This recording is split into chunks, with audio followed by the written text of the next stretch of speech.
दोस्तों जितने ही मामले 307 में दर्ज होते हैं, 307 आईपीसी के या 109 बीएनएस के, मैं बात कर रहा हूं अटेम्प्ट टू मर्डर की। अटेम्प्ट टू मर्डर किस तरह से केस को चलाया जाता है, ट्रायल कहां चलता है, बेल आप कहां लगाओगे, सजा क्या इसमें फांसी तक हो सकती है, क्या फांसी की सजा देने का प्रोविजन ऐसा कुछ है। साथ में ही 307 के जो मामले हैं अटेम्प्ट टू मर्डर के, 109 बीएनएस के, ये मामले सीरियस होते हैं मर्डर से भी ज्यादा। बहुत सारे सवाल पिछली मेरी वीडियो में आप लोगों ने पूछे थे, जो हमने वीडियोस बनाई थी, और ये भी पूछा था कि इस केस के अंदर बेल कब लगानी चाहिए, क्या ये मामला कंपाउंड हो सकता है। मेन बात थी सजा की, कि सजा कितनी हो सकती है, कैसे इसका ट्रायल चलेगा। सभी सवालों के जवाब दूंगा अपनी इस वीडियो के माध्यम से, और कुछ रियल केसेस के बारे में भी बताऊंगा, कैसे बेल ली गई, कैसे केस को खत्म किया गया। दोस्तों आप में से कोई भी नए वकील साहब है, कोई भी लॉ स्टूडेंट है, कोई भी कानून की जानकारी ले रहा है, आपका सगा संबंधी जानकार कोई भी जेल में है, या आप कुछ भी जानना चाहते हो ऐसे मामलों के बारे में, वीडियो बहुत काम का है। अच्छा लगे वीडियो लाइक भी करें, शेयर भी करें अपने दोस्तों तक, ताकि वो भी अपने आप को लीगल अवेयर बना सके। दोस्तों जब मामले होते हैं अटेम्प्ट टू मर्डर के, मैंने पहले भी आपको बताया था इन मामलों में क्या होता है। सबसे पहली बात इंटेंशन, प्रिपरेशन, और तीसरा होता है अटेम्प्ट। पहले इंटेंशन किसी को मारने की। अटेम्प्ट टू मर्डर का मतलब क्या है? मतलब अटेम्प्ट किया गया किसी को मारने के लिए, पर इंसान बच गया, सिर्फ इतना सा मतलब है इसका। अब कोई इंसान बोलता है कि सर मैंने कुल्हाड़ी फेंककर मारी थी, कुल्हाड़ी उसको नहीं लगी, पर वो कुल्हाड़ी जाकर पेड़ में जाके गड़ गई, वो आदमी बच गया, तो सर यह 307 क्यों लगेगा? क्योंकि गवाह था वहां पर, दो लोग और थे जिन्होंने कंप्लेंट की कि आदमी मर सकता था।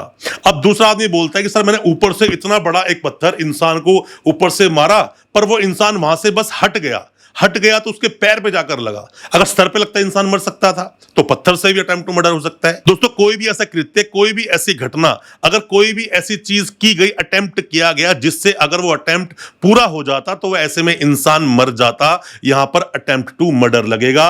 109 बीएनएस में आपको सजा मिलेगी। सजा कितनी है अब ये जान लीजिए। 10 साल तो सजा होती ही है जब पहली बार वाला मामला किसी के साथ में होता है। इसी सजा को उम्र कैद तक बढ़ाया जा सकता है। अब एक इंसान पहले से ही उम्र कैद की सजा काट रहा है, वो जेल में है, जेल में सजा काट रहा है उम्र कैद की, और ऑलरेडी बंदे को 8-10 साल जेल में हो गए, और उसके चांसेस थे छूटने के। इतने में ही अंदर उसने किसी इंसान को इतना ग्रीवियस हर्ट दे दिया, इतनी बुरी तरह से मारा कि वो आदमी बस मर ही जाता, बस थोड़ा सा बच गया। तो अब ऐसे में उम्र कैद के बाद फांसी की सजा उसे दी जा सकती है। दोस्तों जब 307 में किसी को सजा होती है ना, तो बहुत सारे उसके कारण होते हैं।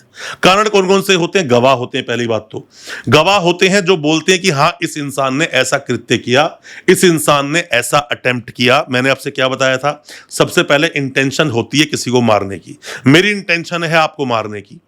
अब इंटेंशन नहीं है, मान लीजिए कोई इंसान, दो लोग बैठे हुए हैं, इतने में ही किसी के हाथ में चाकू है, कोई इंसान सब्जी काट रहा है या उससे फल काट रहा है, कुछ भी काट रहा है। अब बाइक एकदम से गिरने लगी तो एकदम से इंसान हाथ ऐसे करता है और चाकू उसकी छाती में गड़ गया, और छाती में चाकू गड़ने से वो इंसान वहीं के वहीं मर गया, या फिर वो इंसान बच गया। मतलब उसको चाकू लगा, पर चाकू यहां से काटता हुआ निकल गया, उसको छाती में नहीं गड़ा। मान लीजिए इंसान वो बच गया, तो क्या ये मामला 307 का है? इसमें इंटेंशन बिल्कुल भी नहीं है। और भी जो लोग खड़े होते हैं गवाही देते हैं, नहीं सिर्फ ये एक्सीडेंट का मामला था, इसने कोई चाह के नहीं मारा, और जिस इंसान को लगती है वो भी बोल देता है कि नहीं नहीं ऐसे में कुछ नहीं था। अब क्या होता है दोस्तों? इंटेंशन, प्रिपरेशन, ये तो थी इंटेंशन है कि नहीं, और प्रिपरेशन कहां है? जब इंसान किसी को मारने के लिए लाए।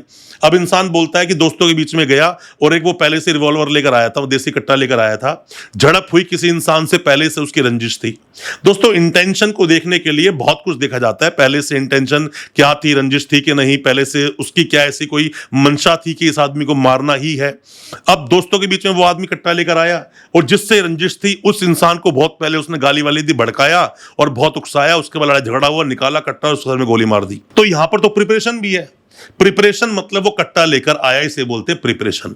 और लास्ट में अटेम्प्ट कर दिया, काम खत्म हो गया। इंटेंशन है, प्रिपरेशन है, अटेम्प्ट नहीं है, तो अटेम्प्ट टू मर्डर कैसे हुआ? होगा नहीं। अब ऐसे केस में सब कुछ है सामने वाले के लिए, प्रिपरेशन भी कर ली उस बंदे ने और इंटेंशन भी है मारने की, पर वो अटेम्प्ट नहीं हुआ तो अटेम्प्ट टू मर्डर में नहीं आएगा। और ये अटेम्प्ट टू मर्डर जो होता है, मर्डर से भी ज्यादा सीरियस इसलिए होता है, जिसको चोट लगी थी वो इंसान सामने ही खड़ा होता है आपके खिलाफ गवाही देने के लिए, और वो गवाही दे रहा होता है। तो इन चीजों को देखना चाहिए। बेल आप कभी भी लगा सकते हैं, बेल जब भी आप चाहें तो जब इन्वेस्टिगेशन चल रही है तब आप बेल लगा लीजिए। चार्जशीट नहीं लगी तब भी आप बेल लगा सकते हैं। चार्जशीट लग गई तो ग्राउंड आपका बन ही गया है, जैसी पहली गवाही हो गई आप बेल लगा लीजिए। सजा होने के बहुत सारे कारण होते हैं। पहली बात, इसमें कहीं ना कहीं आई विटनेस मिल जाता है। आई विटनेस ना भी मिले, आई विटनेस तो मिलता है, वो बताता है कि ऐसे ऐसे इस बंदे ने अटेम्प्ट किया पर ये आदमी बच गया। मान लीजिए आई विटनेस नहीं भी मिला तो ऐसे में जिसको चोट लगी वो तो होता ही है। ऐसे मामलों में जितना जल्दी हो सके अगर आपका कॉम्प्रोमाइज हो जाता है तो कॉम्प्रोमाइज करके केस को खत्म कर लेना चाहिए। मैंने पहले भी आपको बताया था, हाई कोर्ट आप क्वेश्चन के लिए जाते हो और जाते हो कॉम्प्रोमाइज के आधार पर, तो कंपाउंड दिखाते हो और ये बोलते हो हम दोनों के बीच में कंपाउंड हो गया है। जब भी मान लीजिए कई बार ऐसा होता है कि दो लोगों के बीच में लड़ाई हुई, सिंगल सिंगल थे, बट सामने वाले को इतनी चोट आई कि वो मर सकता था, पर सामने वाले को भी चोट कम आई, तो मतलब लड़ाई झगड़ा आपस दोनों के बीच में हुआ था, सिर्फ अकेले की तो इंटेंशन थी नहीं। कई बार गुटों में लड़ाई हो जाती है, दो गुट भिड़ जाते हैं आपस में, दो अलग अलग एरिया के लोग होते हैं, वो भिड़ जाते हैं आपस में। तो ऐसे में भी आप अपनी मतलब कंपाउंड के लिए एक एप्लीकेशन लगा सकते हैं, तो कंपाउंड मामला हो जाता है, केस को खत्म कर दिया जाता है। ऐसी बात नहीं है, हाई कोर्ट के पास अपनी इनहेरेंट पावर होती है आपके केस को खत्म करने की। अब दोस्तों ये जो केस चलेगा, ये केस चलता है सेशंस कोर्ट में। ट्रायल बाय क्या है? Sessions court. मजिस्ट्रेट में इसका कोई काम नहीं। सेशंस कोर्ट में ट्रायल चलेगा, सेशंस कोर्ट में चार्जशीट लगेगी। वैसे पढ़ते हो तो नॉन कंपाउंडेबल लिखा हुआ है केस, नॉन कंपाउंडेबल होगा। सेशन जज ही इसकी बेल को सुनते हैं पहले जब आप बेल लगाते हो, वहीं पे इसका ट्रायल चलता है। बेल का मैंने पहले भी आपको बताया, चाहे एंटीसिपेटरी बेल लगाओ या रेगुलर बेल लगाओ, जो भी बेल लगाते हो, सेशंस कोर्ट में आपने बेल लगाई, मान लो बेल नहीं हुई, हाई कोर्ट बेल लगाओ, हाई कोर्ट नहीं सुप्रीम कोर्ट जाओ। आपको अगर लड़ाई लड़नी है तो पूरी लड़ो, आधी लड़कर बीच में हार कर पीछे आ जाना उससे कोई फायदा नहीं, उससे कोई सोल्यूशन मिलेगा नहीं। लड़ाई को पूरा लड़िए, कोई ना कोई सोल्यूशन आपको मिल ही जाएगा। ऐसे 307 के मामलों में, अटेम्प्ट टू मर्डर के मामलों में चार्जशीट पूरे हालात बयां कर देती है। कई बार अलग अलग तरह के केसेस आते हैं, जैसे कि एक बार क्या हुआ कि एक लड़की जिसने किसी को भाई बनाया हुआ था, मुंह बोला भाई था उसका, उसने उसको बताया कि कोई लड़का पहले मेरे साथ रिलेशन में था 1.5-2 साल से, अब वो मुझसे बात नहीं करता, मैं बात करती हूं गालियां, गंदी गंदी गालियां देता है, मुझे मारने के लिए धमकियां देता है।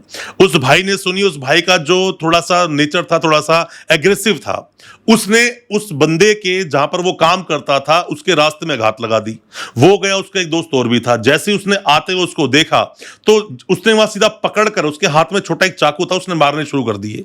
उसको बहुत मारा, हेलमेट से मारा, चाकू बार बार मारे गए और मार मुड़ के वहां से वो भाग गए। जिसको चोट लगी थी उस इंसान को हॉस्पिटल ले जाके एडमिट करा दिया गया।